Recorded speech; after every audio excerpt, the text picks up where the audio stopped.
Start. सभापति महोदय, आज हम जिस स्थान पर बैठे हैं उसका अपना महत्वपूर्ण इतिहास है।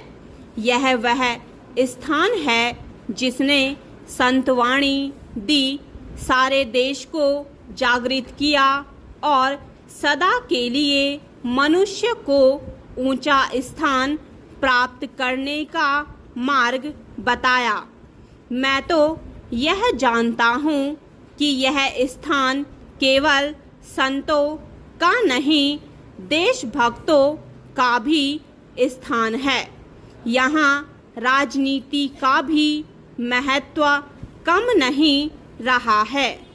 आपका इतिहास जब इतना महत्वपूर्ण है तो उसके अनुसार आपकी प्रतिष्ठा भी होनी चाहिए।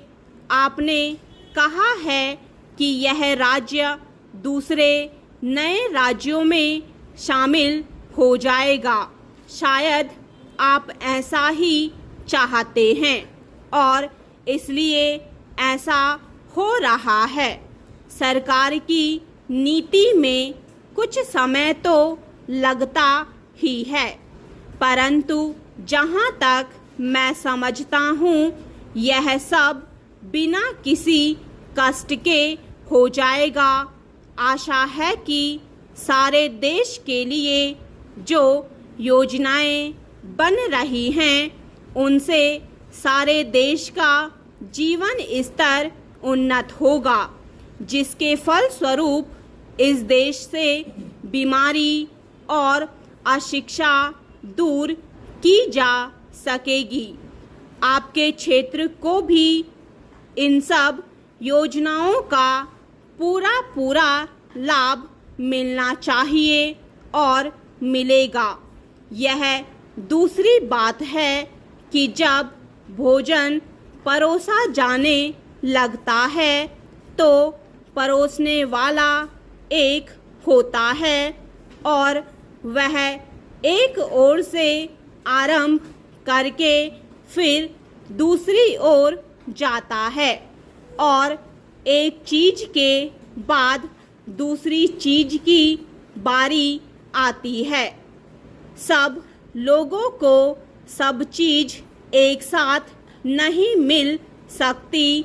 आप यह समझें कि आप लोगों के लिए भी भोजन तैयार है।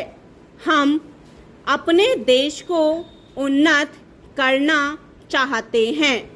जब ऐसा समय होता है अपने को उसके अनुसार ढालना पड़ता है। उसी के अनुसार काम करके अपने को संसार के और देशों की तुलना में रखकर हमें काम करने की योग्यता प्राप्त करनी होती है।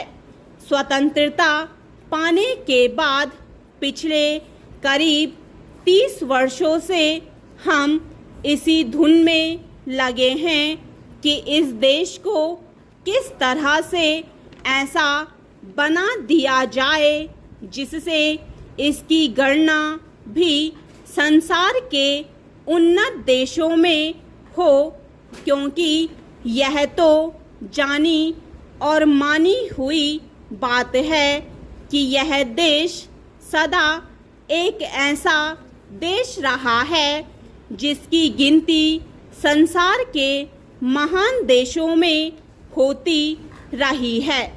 हमारे देश के गुण, संपत्ति और समृद्धि ही इसके दुर्भाग्य के कारण रहे हैं, क्योंकि जितने विदेशी यहाँ आए, जितने आक्रमण किए गए, वह सब कुछ इस देश की संपत्ति और समृद्धि से आकृष्ट होकर ही हुए।